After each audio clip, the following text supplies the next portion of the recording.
大家好，我是左手响指的 Loki。今天我们聊最近火爆全网的案件。昨天6月27日，一个杀害9位女生的日本变态连环杀手被执行了死刑。我会用10分钟为大家详细的讲述他引诱9名女生侵犯、杀害并肢解遗骸，与240块人骨同住2个月的变态日常。看到最后，你会知道他如何事不关己回怼法官，惹怒全民。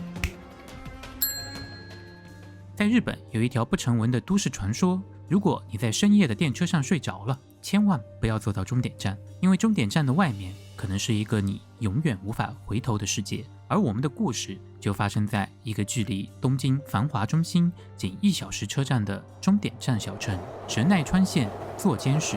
这里是典型的日本郊区，空气里弥漫着上班族的疲惫和居民区的安逸，一切都井然有序，甚至有一些乏味。但在2017年的秋天，这种宁静被一种耸人听闻的发现彻底撕碎了。故事的起点是一位23岁的女性田村爱子。10月下旬，爱子的哥哥发现自己的妹妹失联了，电话不接，消息不回，就好像人间蒸发了一样。起初他以为妹妹只是心情不好，想一个人静一静，因为就在不久前，爱子曾在他的推特上发布了一条充满绝望情绪的推文：我在寻找一个可以和我一起消失的人。这条推文引起了哥哥的注意，他知道妹妹最近的状态不是很好，但是他万万没有想到这条推文竟会成为妹妹最后的信息。时间一天一天过去，爱子依旧杳无音讯，哥哥心急如焚，他做了一个决定，登录妹妹的推特账号，他要亲自寻找线索。在无数的陌生私信和回复中，一个可疑的账号跳了出来。这个账号的使用者与爱子有过一段令人不安的对话，在对话中，对方似乎在回应爱子的消失愿望，言语间充满了诱导和承诺。哥哥的后背瞬间被冷汗浸湿，他立刻将这些发现报告给了警方。东京警视厅高尾警察署的警员们敏锐地意识到事情的严重性，这可能隐藏着一个精心设计的死亡陷阱。警方的调查迅速展开，他们首先调取了爱子失踪前后的交通记录。很快，一个关键的画面出现了。10月23日，在 JR 八丸子站的监控录像中，警方捕捉到了爱子的身影，但他不是一个人，他的身边还站着一个陌生的年轻男子。两人一同进站，似乎要去往某个地方。顺着这条线索，警方继续追踪。监控画面显示，两人最终在小田急线的香舞台前站下了车，这里就是座间市的入口。所有的线索都指向了那个与爱子同行的神秘男子。警方通过技术手段，很快锁定了他在香舞台前站附近的一个住处，一栋极其普通的2层公寓楼。2017年10月30日，万圣节的前夜下午，2名调查人员来到了这栋公寓楼楼下，他们要找的是住在201房间的租客。他们的任务很简单，询问关于失踪者田村爱子的情况。他们设想了无数种可能，租客可能会否认知情，可能会提供一些无关痛痒的线索，甚至可能会撒谎。但他们谁也没有想到，当他们敲开201房间的门时，门的背后等待他们的不是一个失踪者，也不是一个简单的嫌疑人，而是一个塞满了秘密且不止一具身体的地狱。门打开了，开门的是一个看起来很普通的年轻人，身材消瘦，神情平静，甚至可以说看起来很温和。面对警察的到来，他没有丝毫的惊讶或慌张。我们是高尾警察署的，一名调查员开门见山地说道。我们在寻找一位名叫田村爱子的女性，你知道她在哪里吗？公寓内一股难以言喻的刺鼻的异味，混杂着空气清新剂的味道飘散出来。年轻人的回答平静得令人毛骨悚然，他没有直接回答知道或不知道，而是用下巴朝室内的一个方向轻轻点了一点，说道：他在那边的那个冷藏箱里。调查员们的大脑瞬间一片空白。那个冷藏箱？其中一名调查员指着玄关处一个白色的长方形的保温冷藏箱追问了一句。是的，年轻人回答。这是一个足以让老练刑警都感到脊背发凉的场景。当嫌疑人主动冷静地承认一个超乎想象的罪行时，那往往意味着现实比你最坏的预想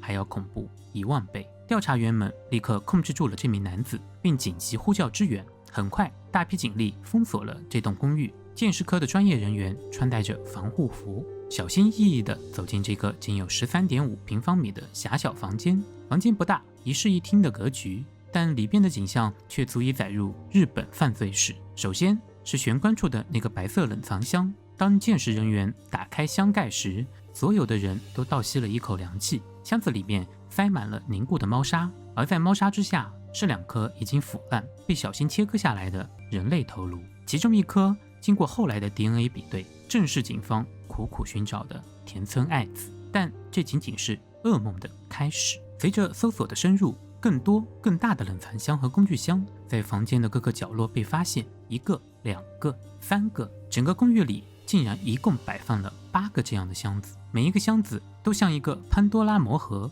当它们被一一打开时，释放出的是令人窒息的绝望。7个箱子里都装着被肢解的人类残骸，为了掩盖尸臭，凶手在上面覆盖了大量的猫砂。经过初步检测，现场一共发现了9名受害者的部分遗骸，包括8名女性和1名男性。他们的身体被精细的分解，头颅和四肢被分开存放在不同的箱子里。总计240块人类尸块被塞在这个小小的房间里。除此之外，警方还在房间里找到了锯子、绳索、锥子等工具，而在一个角落散落着属于不同女性的包、鞋子和身份证。这些物品安静地诉说着，在田村爱子之前，已经有8个鲜活的生命在这里走到了他们人生的终点。整个公寓就是一个被伪装成正常居住的人间屠宰场。消息传出，整个日本社会为之震动。做监室这个平日里无人问津的小城，瞬间成为了全世界媒体的焦点。一个如此狭小的房间，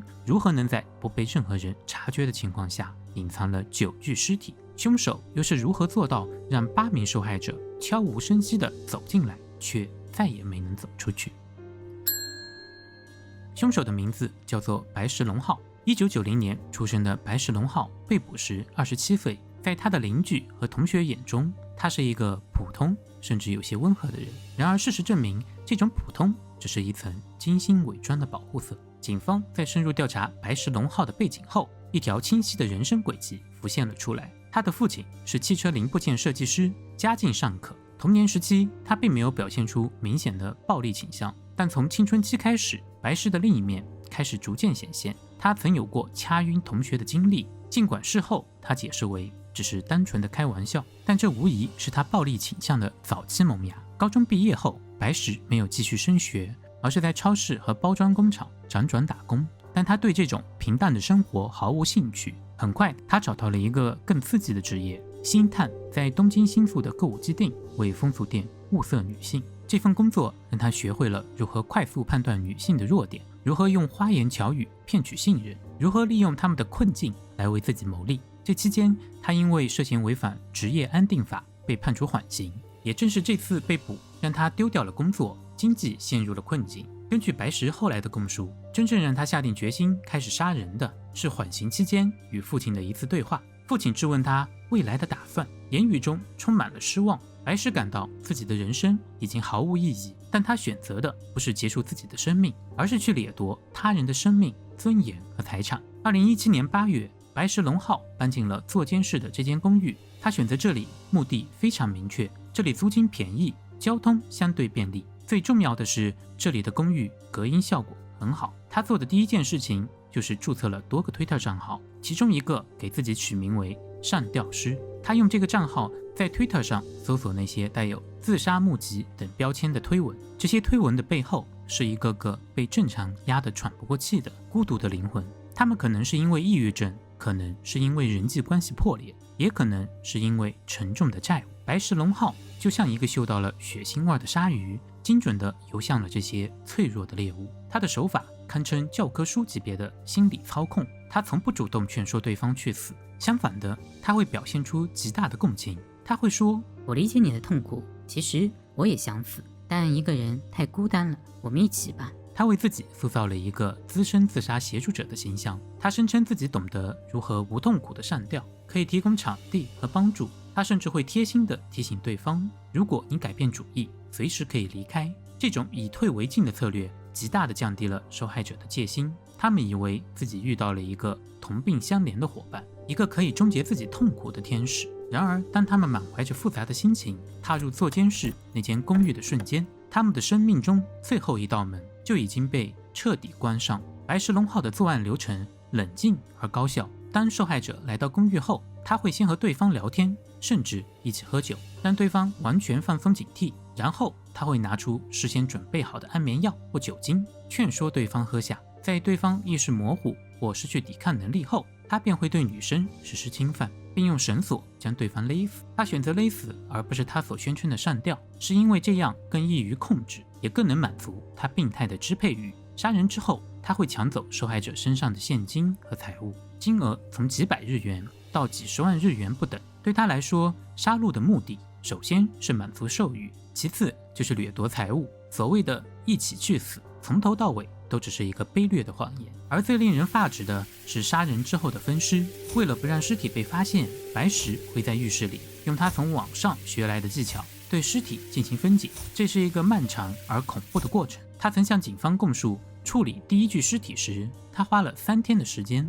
但后来他变得越来越熟练，只需要1天就能完成。他将内脏和软组织当作垃圾扔掉，而骨头和头颅则用猫砂覆盖，藏在冷藏箱里。他为什么要把这些残骸留在房间里呢？后来供述，因为他害怕如果把头骨扔出去会被人发现，从而暴露自己。于是这个外表看起来平静的年轻人，在短短2个月的时间里，与9名受害者的尸块同住在一个屋檐下。他就在这间充满了死亡气息的房间里吃饭、睡觉、上网，继续寻找下一个目标。受害者年龄从15岁到26岁不等，他们来自日本各地，唯一的共同点就是都在人生的某个节点发出过绝望的呼喊，而白石隆浩就是那个回应呼喊的恶魔。如果不是田村爱子的哥哥凭借着对妹妹的爱和担忧，执着地在网络世界里追寻线索，这个上吊师的杀人剧本可能还会继续上演。正是这份亲情最终撕开了白石隆浩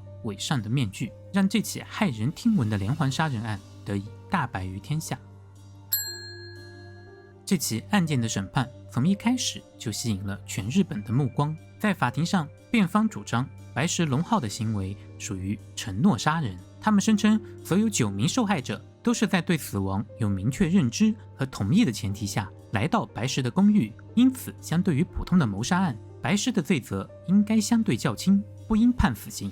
然而检方的反击精准而有力。检察官指出，所谓的承诺从一开始就不存在。第一，白石隆浩的真实目的是性侵和抢劫，而不是帮助他人解脱。他在法庭上也亲口承认自己对受害者的自杀意愿毫不在乎，他在乎的只是钱和身体。当目的的本身就是一种欺骗时，建立在欺骗之上的承诺自然也就不成立。第二，也是最关键的一点，几乎所有的受害者在最后的关头都进行了抵抗。法医证据显示，一些受害者的遗体上有防御性伤痕。白石自己也供述，当他拿出绳索时，受害者们会惊恐地反抗，说我还没有准备好，请等一下。但白石对这些求饶和挣扎置若罔闻。所谓的同意去死，在死亡真正降临的那一刻早已烟消云散，剩下的只有求生的本能和被背叛的绝望。在审判过程中，白石隆浩剃着寸头，戴着黑框眼镜，在被告席上显得异常平静。